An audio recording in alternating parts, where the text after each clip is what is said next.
Hi Sagittarius! Welcome po sa ating channel. Ito ang inyong Daily Gabay Tarot Reading for March 7, 2025. Please be reminded kung naka-resonate kayo, comment down. Kung hindi kayo naka-resonate, ibigay niyo po sa iba kasi channel reading po ito.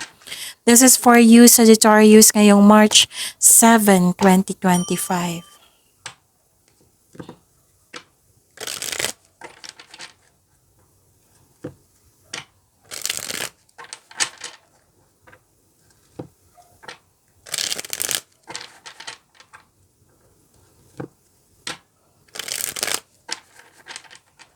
Para po ito sa inyo Sagittarius ngayong March 7, 2025.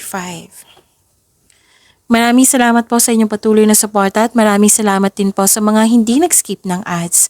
Gamitin ang reading na ito bilang gabay lamang sa mga hindi pa nag-subscribe. Subscribe na po kayo at click bell notification para malaman nyo na may bago tayong video. Para sa mga gusto magpa-reading po, may lumabas dyan sa screen nyo ngayon. Panoorin nyo po at sundin ng instruction. Spirit Guide, mga ganap pa para kay Sagittarius ngayong March 7, 2025. I need 3 cards po.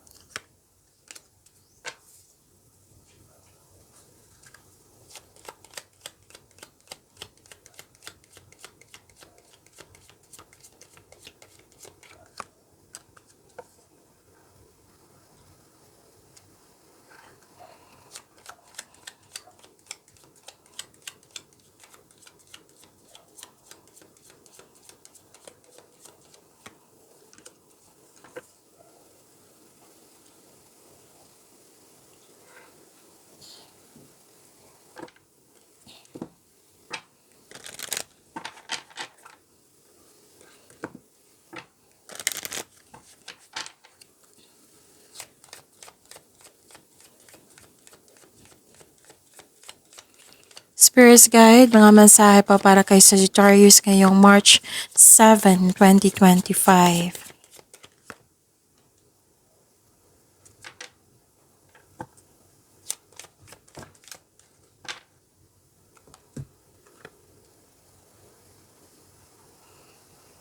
Okay, March 7, 2025.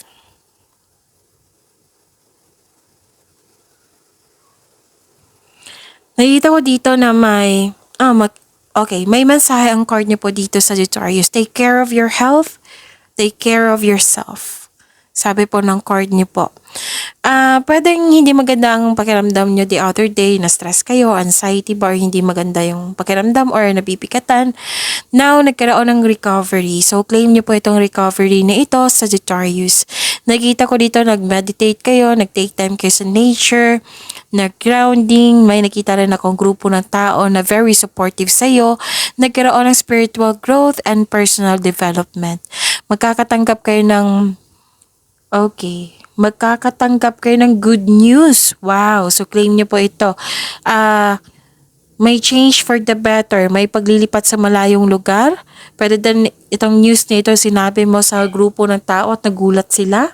Pwede din makakatanggap ka ng news regarding sa nanganak, na buntis, ikakasal, may kasal. At may nakita ko dito pwedeng may lakad kayo ngayon or may balak kayong may schedule na for lakad. Pwede din kayong bisita po or may bisita kayo ngayon na dalawang card na po nagsabi dito na may news or information kayong matatanggap na bibigyan mo ito ng action or reaction. So stand up for all animals, animal bond, and illusion, embrace the truth.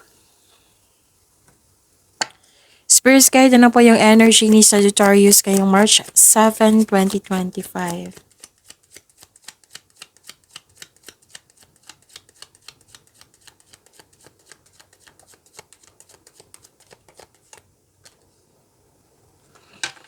And the clarification of this card po.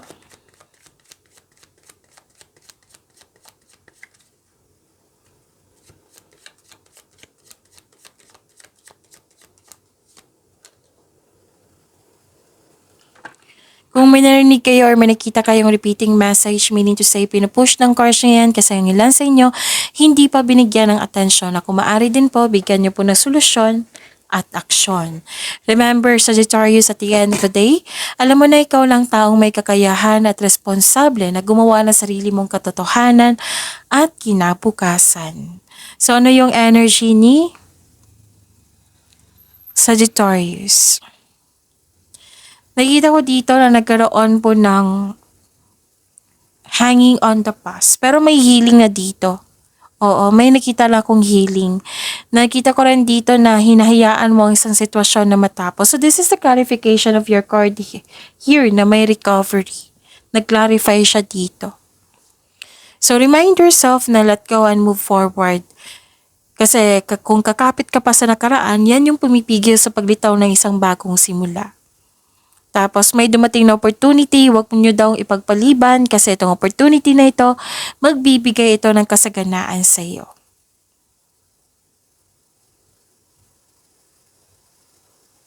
Nakita ko rin dito na nagkaroon po ng okay.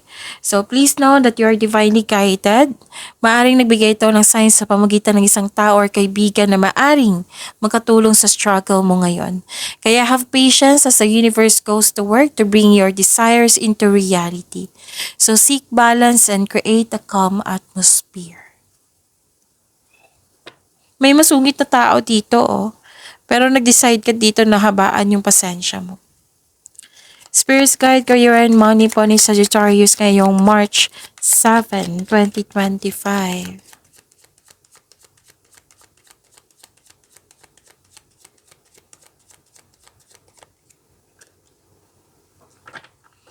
And the clarification of this card po.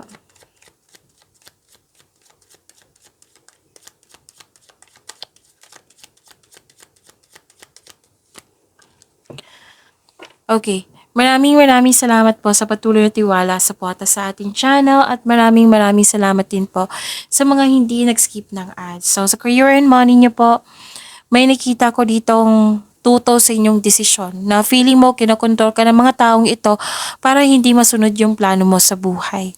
May challenge po sa group of people. May nakita rin akong conflict over property. May takot kang mag-level up, ayaw mong lumabas sa comfort zone mo. May ilan din nag-take advantage sa'yo. Mag-ingat po kayo sa taong mapaninlang at pagnanakaw. Nakikita ko dito na nagkaroon po ng persistence and self-reliance. Nagkaranas ka ng struggle sa trabaho or negosyo mo ngayon? Please know that this is only temporary. Huwag lang kayong sumuko. Huwag po kayong sumuko. Oras na para gawin ang huling hakbang tungo sa pagtatapos na iyong ginagawa dyan. Pwedeng proyekto o pagtatapos ng pangmatagalang pagsusumikap. Spirits Guide, Love Life, Self-Love, Partnership, and Romance ni Sagittarius ngayong March 7, 2025.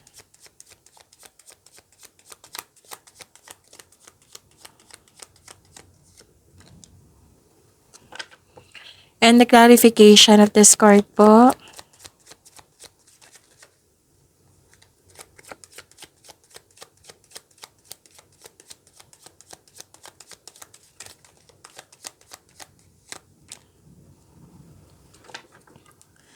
Okay, sa love life niyo po. Nakikita ko dito na nagkaroon po ng, excuse me? Okay, ito yung news na nag-clarify dito sa oracle cards nyo, sa tarot cards nyo, na may matanggap kayong balita na alamin nyo muna kung totoo ba yan or hindi. Kasi nakita ko dito ng ilan sa inyo na wala ng panatag, naniwala agad. Alamin nyo muna, okay? Tapos wag po daw kayo magpadalos-dalos sa pagpili, sa paggawa ng desisyon, sa paggawa ng plano. Siguraduhin karapat-dapat po, siguraduhin na yung gamitin nyo yung talino nyo. Excuse me.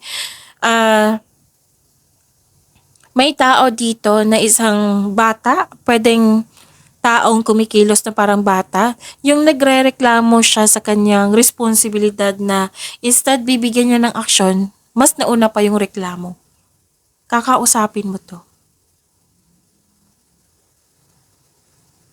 Okay? Nakikita ko rin dito na nagkaroon po ng releasing and hesitation. Okay, this is freedom. This is freedom, this is choices, you're fighting for what is right. Pinaglalaban mo yung tama para magkaroon ng freedom. Okay, so this is a repeating message. May dumating daw na opportunity sa inyo, huwag nyo daw ipagpaliban. Kasi nakikita ko dito sa dalawang card nyo po, pinagpaliban nyo po. Kasi itong opportunity na ito, itong dumating na ito, is may potential po siya. Okay? So, tandaan niyo po yan. Pag-imanin niyo po yung blessings na binigay sa inyo, Sagittarius. See you tomorrow.